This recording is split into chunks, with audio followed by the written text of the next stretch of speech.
to invite. So around Christmas time, you might be planning to have a party, and you might invite people to the party. So if I was to have a party, I might say to my brother, hey, do you want to come over Saturday?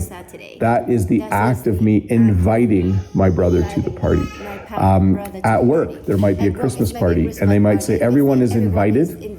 There's a Christmas party on Friday, and we are going to have a small gift exchange. Please bring a gift that's worth $20. So you might invite people to a party, or you might be invited to a party, one of the two.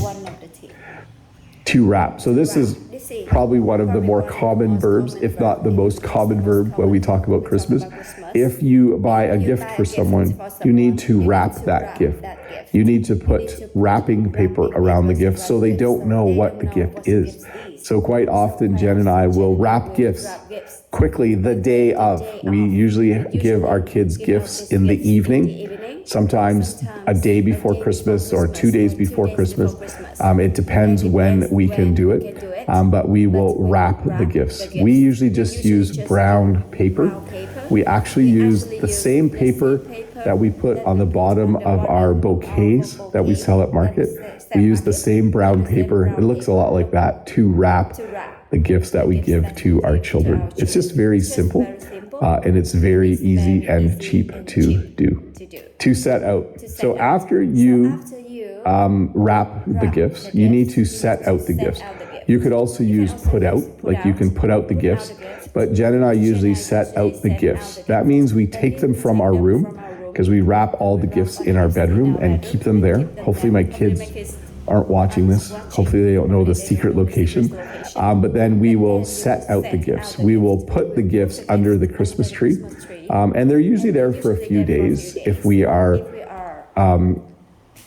if we have planned well. But I think this year they might all be set out the day of. We'll see how things go. We'll set out some gifts later today because we have most of them, but I think it will take a while before it will all be there. And then to open, quite a simple verb. Obviously, at Christmas, you will open gifts. Okay, so you wrap the gift and then you give the gift. The person will receive the gift from you and then they will open the gift. They will take the wrapping paper off, or if it's just a simple box, they will take the lid off. They will open the gift. To pop over. Sometimes people will pop over to give you a gift. This is common when it's someone who you won't be spending time with at Christmas. A good example would be a neighbor. A neighbor might pop over and bring you a Christmas gift. They aren't coming to your Christmas party. They're not family. They're not one of your good friends. They're someone you know well. They might phone you and say, hey, can I pop over and give you something for Christmas? And then they will come. So when you pop over, it means to visit someone's house or apartment for a short period of time. If someone was to pop over to talk to me, I would probably talk to them at my front door. I probably wouldn't even invite them in, because if they said, hey, can I pop over for a minute? They don't. It doesn't mean they want to come in and have a cup of tea or a cup of coffee and stay for an hour or two. It means they might even leave their car running and they walk up to the front door, talk for a few minutes, and then leave. So you might have people pop over at Christmas to light up. So at Christmas, we put up lights, but we also sometimes say we want to light up the room. So you might say, oh, we're going to put Christmas lights in this part of our house to light up the room. When you light up a certain area of your house, it means that you are putting more lights in.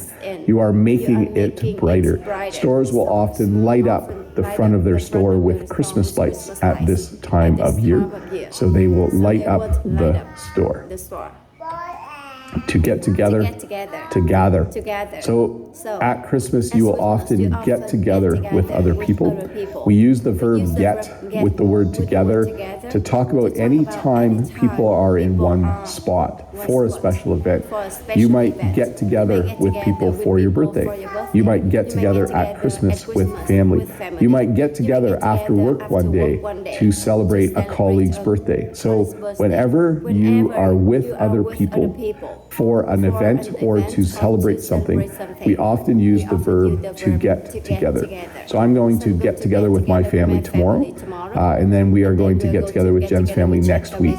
So that's the use of the verb, an actual use of the verb in Bob's life.